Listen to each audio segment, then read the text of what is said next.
John 21, verse 18 and verse 19.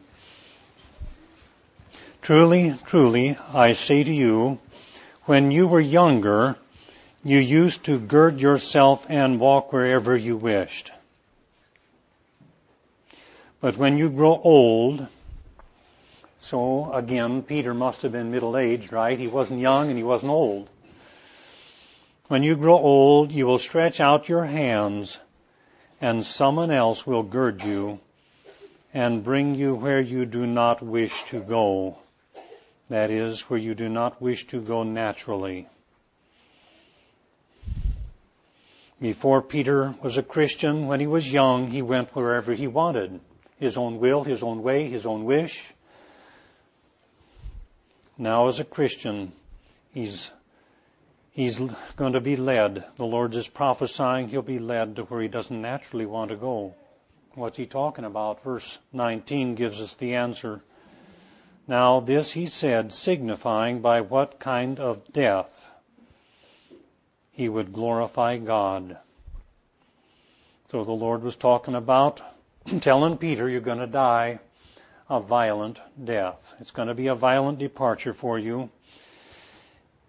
And that would glorify God. And when he had spoken this, he said to him, follow me. When he had spoken this, he said to him, follow me. This thought that I would like to bring out here is dying to the glory of God. Dying to the glory of God. 5 points. Number 1, the certainty of death. Peter, you're going to die. The Lord was telling him ahead of time, you're going to die. He knew that, but the Lord was telling him that.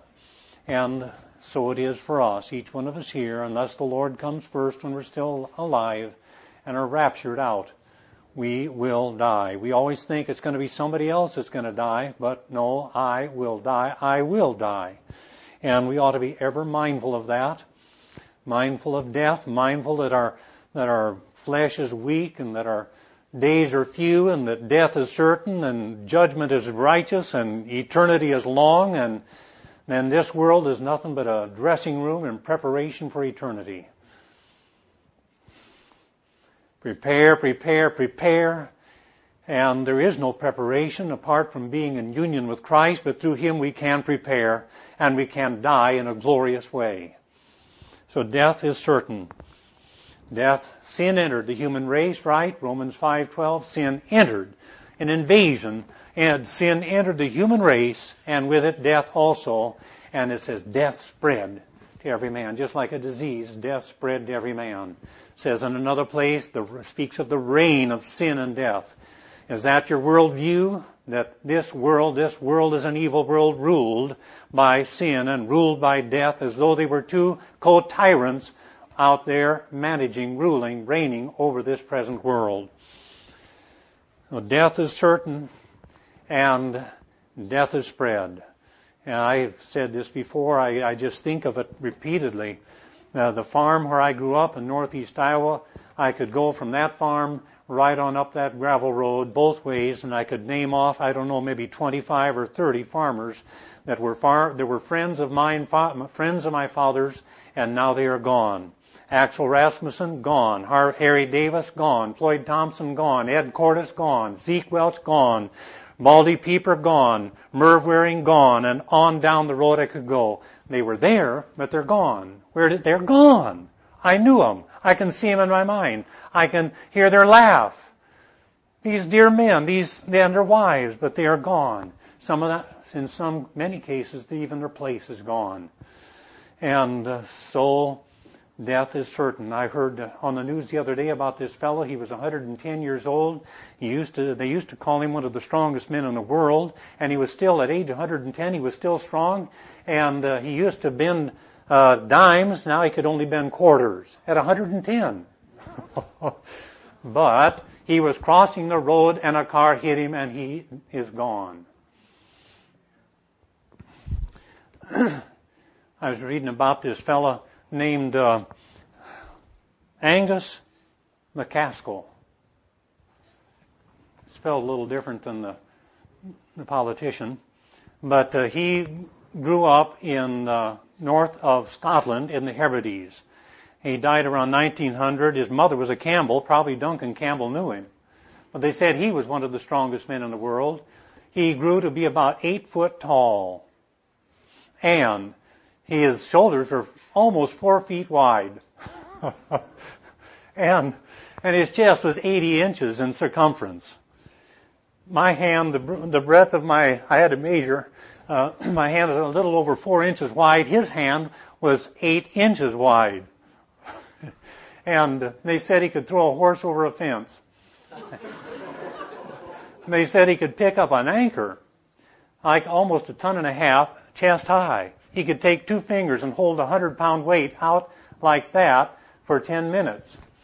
And on the stories go, but he's dead, he's gone. It's really, death is certain. Peter, you're going to die. My second point here is that the timing of our death is foreordained of God. I mean, the Lord said, Peter, you're not going to die young. You're not going to die now. You're going to make it to old age, and you're going to die then. And so we're reminded, aren't we, brethren, that our times are in the hands of the Lord. Our times are in His hands. Psalm 31. What a consolation.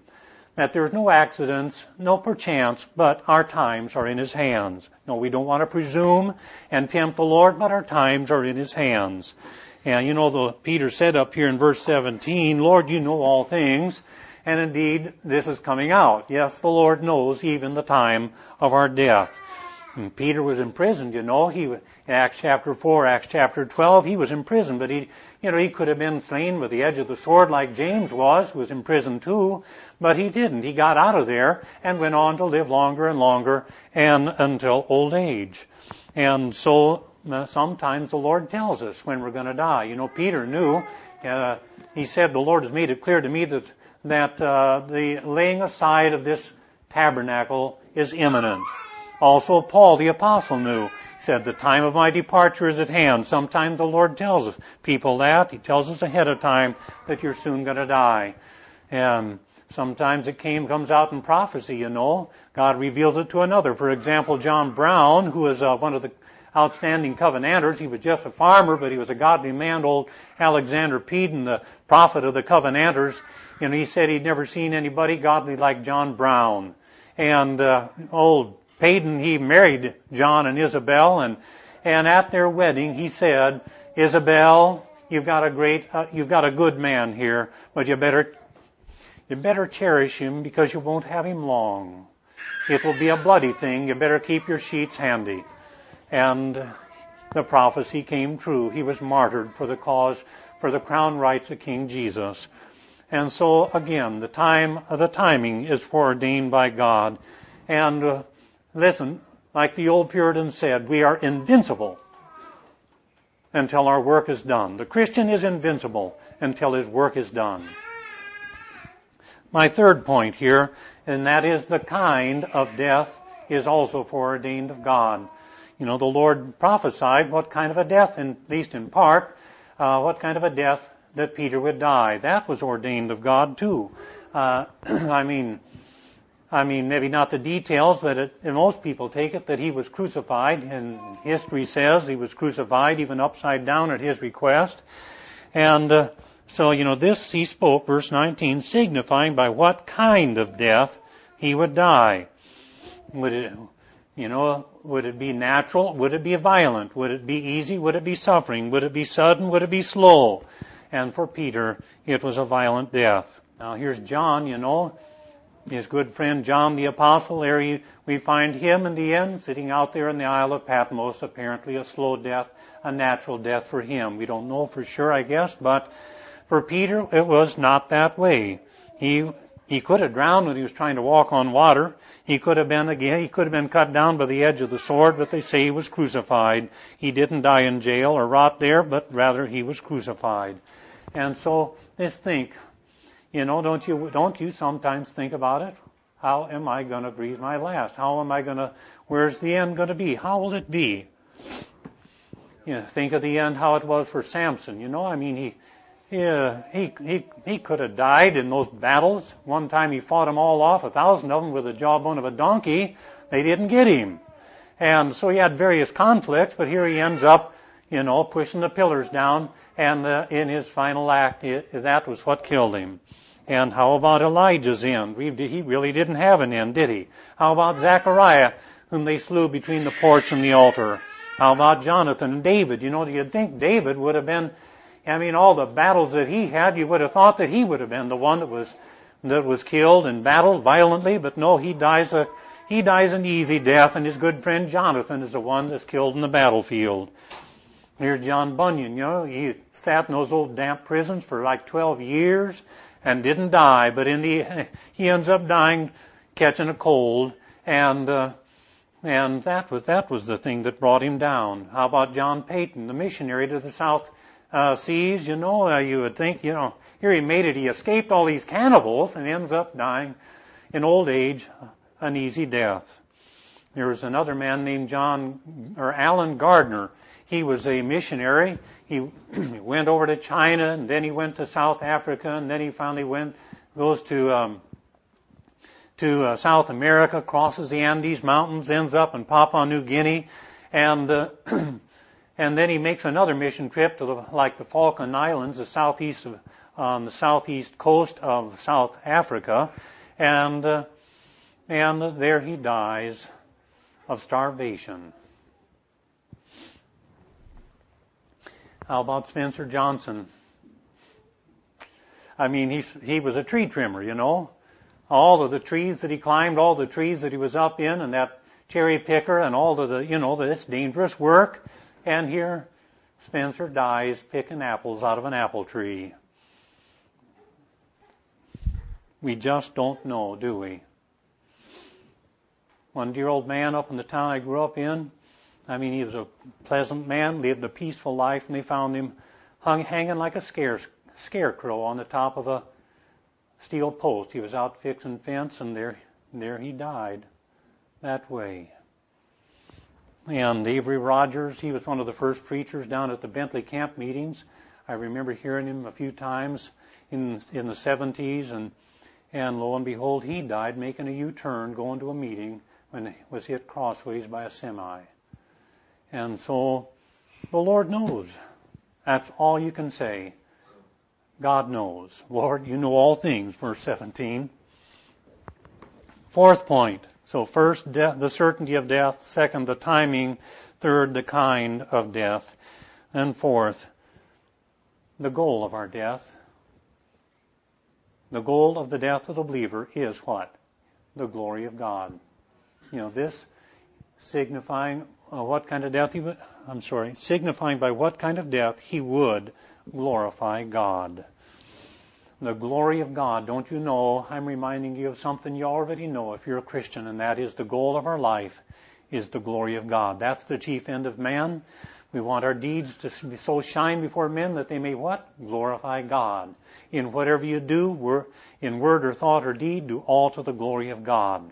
Over and over this comes out in one way or another in the New Testament, 1 Peter chapter 4, that him who serves do so as by the strength which God supplies, that God in all things may be glorified through Jesus Christ. This repeated theme comes up, and this is this really in a way is the crisis of conversion, like Amberly was bringing out. I live my life for self-glory. Now I want to glorify God in everything I do from here on out. That's Christianity. Living for the glory of God. And the masses of humanity, they die like beasts. Psalm 49, man who dies without understanding and wisdom, like Seth is bringing out, is like the beasts that perish. They just die and are so insignificantly laid aside.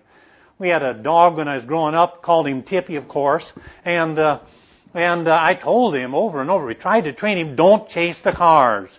And there he was, chasing the milk truck, and he slipped on the snow, fell into the valley of the tracks on the road, and his head was run over. And it was in raw winter. It was so cold you could not dig a hole and bury him. I drug him off, laid him in the ditch. Man who dies without the knowledge of God is like the beasts that perish. But this is not so for the Christian. He lives for the glory of God, and And think of this. We can die for the glory of God too. Our life, our death. Paul says in Philippians 1, whether by life or by death, that Christ may be glorified. Our words, our ways, our attitudes, we want to die cheerfully. We want to die usefully before the Lord. Let me tell you the story about old John Bradford. He lived in the 1500s in England and London, and was saved powerfully at the age of 37, and he left his law study and began to study theology. Eventually was ordained. Little did he realize that he had only 7 years to serve the Lord of glory. He was thrown in prison. Mary came into rule, and she was an adversary to the truth, and they threw John Bradford, dear old John Bradford, they called him Holy Bradford. I mean, he had a reputation within 7 years for being a holy man of God. And so over a little trivial thing, why they threw him in prison, and they brought him before the officials. Would he renounce what he said regarding the Mass, the Catholic Mass? He would not renounce it, and so they led him away, along with another fellow named John Leaf, a 19-year-old who had made a bold stand for Christ. They led him away to be burned at the stake. And there, before the fire was lit, he forgave everybody that had ever offended him, and asked forgiveness of everybody, and just exhorted everybody to become a Christian. And he turned aside to this 19-year-old comrade in the Lord, and he says, "Dear brother, be of good cheer, for we shall this night have a merry supper with the Lord Jesus." He died to the glory of God, wouldn't you say?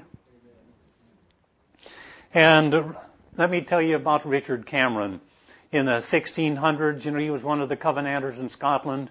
And so here's Richard Cameron. He was brought up by godly parents, old Alan Cameron, who incidentally had been put in prison because they brought in this Conventicles Act. That is, you couldn't have any meeting unless it was under the approval of the Church of England, and he was preaching in his house. And so because he was doing house church, he got sent to prison. And anyway, here's his son then was converted. And Richard, as they say, he was like a meteor that went across the horizon of the history of Scotland. He began to preach fearlessly, even recklessly. Oh yes, when he was being ordained, there was 3 or 4 men that put their hands on his head. They laying their hands on his head, commissioning him. And they all, when it was over, they took their hands off, except one man, old McWard. He left his hand on the head of Richard Cameron. And he said, "Behold, all you beholders."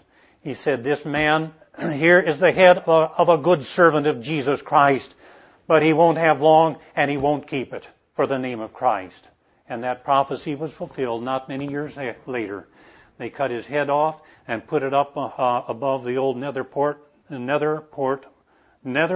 Gate port, and there for everybody to see. And he died to the glory of God, wouldn't you say? And let me tell you one more thing about his dear old dad. To add insult to the injury, they cut his hands off, put him in a bag, and took him to his dad in prison. And they said, "Do you recognize these hands?" He looked into the bag, and he took those hands out and kissed them. And they said, "Yes, I know whose hands these are, the hands of my dear son." But he lifted up his voice and blessed God, and he said, "God has never done me any wrong. The Lord is good, and to such a sinner as me." And that man died also to the glory of God. John the Baptist lost his head over reproving a king for adultery. He died to the glory of God. James died, cut down by the edge of the sword, wouldn't you say, to the glory of God, not accepting deliverance. But how about those that are not martyrs? Even they, yes, who died in faith, like Jacob, like Joseph. They died when they were dying.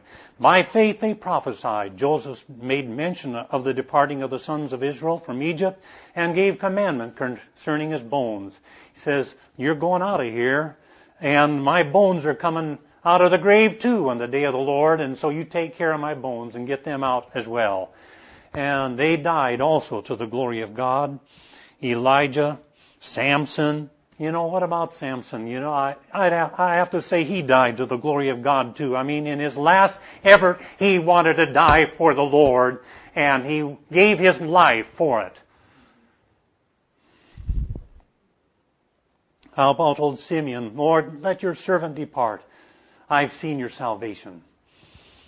Bunyan, I mentioned him already, but he died because he caught this cold, and he was on a journey, a 2-day horseback journey, and he got caught in the rain, but he was dying. He was making this trip to be a peacemaker, to reconcile a father and a son. And when he was dying, he lifted up his voice in praise of God and shouted glory, and there he departed to the glory of God. Let me mention this Alan Gardner again. As I say, after his conversion, he went to China as a missionary, then to South Africa. The door was closed there eventually amongst the Zulus because there was such war. He had to leave. And then his wife died. He remarried. And just 4 months after they remarried, he took his family down to South America. As I say, they crossed the continent over Chile and ended up in Papua New Guinea. And it was just kind of like everything constantly fell apart. And then he had a burden for the Aborigines in South America. And so he organized a team to go down there, 5 men plus him. And they get down there, and this big ship unloads them with 2 smaller ships and then 2 little ships. And when they were trying to make it to shore, all but one ship was destroyed. And the worst part of it all, they forgot the gunpowder. And they died one by one of starvation. But here is what he says in his diary. They found it about 4 months later. They found the bodies. They found the diary about 4 months later. He records about one of his co-workers was converted. He was never a Christian, and here on this mission, one of his co-workers found the Lord. And here's another one. He rises up from his sick bed, he said, and sings the song, "Arise, my soul, arise." Sings that one verse and breathes his last. He died to the glory of God. And then Alan Gardner himself writes in his diary to his wife a week before his death. He says, "We are passing through a furnace, but blessed be my heavenly shepherd. He is with me, and I do not want. I have perfect peace. My soul waits on him. I pray for patience to await his good pleasure, for life or for death, that whether I live or die, I may live or die for his glory." Not one word of complaint from any of those men. Why is this happening? How could this happen? No expression of bitterness toward God. They died giving praise to the Lord for such loving kindness to sinners like them. They died to the glory of God. Bhakt Singh of India. When he died, there was they estimated over 250,000 people in the funeral procession. And the earth shook, and a rainbow appeared around the sun, and the sky filled with pigeons, with doves. That man died for the glory of God. That city of Hyderabad had never seen such a gathering. The name of Jesus was exalted upon the death of Bhakt Singh. So, signifying by what kind of death he would glorify God. Don't you want to go down with your boots on, with your heart right, with your mouth open, in praise of God? My last point is, if our death is to be to God's glory, then it must be preceded by a life of following Christ. By what kind of death he would glorify God. And when he had spoken this, he said, "Follow me." In other words, Peter, forget about what's coming. Just follow me right now, day by day by day, walking in the light. You follow me. Don't worry about that. Don't worry about what other men are doing or what will be done to them. Just you follow me right here, right today. Isn't that it? I remember one time when we were living in Kirksville, there was a fellow I was working with, a brother, and he had fallen into sin, and now he was repenting of it in bitter, bitter tears, and lost his assurance. And I kept telling him over and over again, The question is, what are you going to do today? Are you going to follow the Lord Jesus today? Don't worry about tomorrow. Don't worry about yesterday. Will you follow the Lord today? And so the Lord says, follow me. This is the revealed will of God. Follow me. In sufferings, in service, follow me. If you're going to die well, you're going to have to live well by following the Lord day by day. That's what's so glorious about Spencer Johnson's departure. It wasn't how he died exactly, really, but it was how he lived. That's how he died to the glory of God. Here's John Oxtoby. I read about him. He was just a farmhand over in England in around 1900. A farmhand, you know. I mean, he wasn't a preacher, but that man lived for the glory of God. The Methodist the Methodist preachers, they gave up on this town called Fife or something like that. Filey, maybe it was. They said it's too hard, it's too rough, too wicked. They're too stubborn. We're going to give up on it. And old John Oxtoby, he says, no, he says, give it to me, send me. And he says, I'll go there and I'll live on potatoes and salt if I have to. And so they commissioned him to go. And as he was entering the city, he got off his horse and got over in a thicket. And he got down on his knees and he started crying out to God, trying to get a hold of God. And he said, Lord, will you be with me? Will you go with me? If you don't, what a fool I'll be. And he got a hold of the Lord and got assurance right there that the Lord would come to that city, to that town. And he began to labor there and preach such as he could. And revival power came to that town. When he died to the glory of God. He says, tell my friends that whatever revelations I've seen, nothing compares to this. And he breathed his last.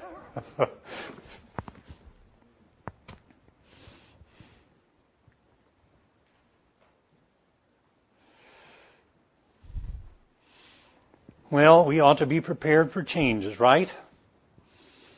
I mean, Peter could have thought, well, here I am. I've made it through all this stuff. I'm now aged. And maybe I'm just going to kind of burn out like a candle. But he thinks in the back of his mind, the Lord told me it's not going to be this way. They're going to stomp my candle out before it burns out, even though it's right down to the socket. And so we must be prepared for changes. Changes in our age. I remember my dad, by then he was in the Alzheimer's unit, and it was a nice facility. The various facilities were connected by hallways, and I was bringing him out for a little stroll in a wheelchair, and he said, Bob, he said, I never imagined that I'd end up living in an old mole hole like this. And he said it, with a bit of humor. I knew what he was saying. I knew he was grateful for the facilities and the mercies of those institutions. But, I'm saying changes. We don't know how. We don't know what's ahead. That's all right. We go on with God. We follow the Lord day by day by day. Be prepared for changes. But the main thing we ought to get here is those last two words, and that is follow me. Follow the Lord. That's the call. That is the call, to follow the Lord of glory, worthy of our trust, worthy of our life, our devotion. Follow him through life, follow him through death, follow him all the way to the throne, as Sam was preaching. Follow me.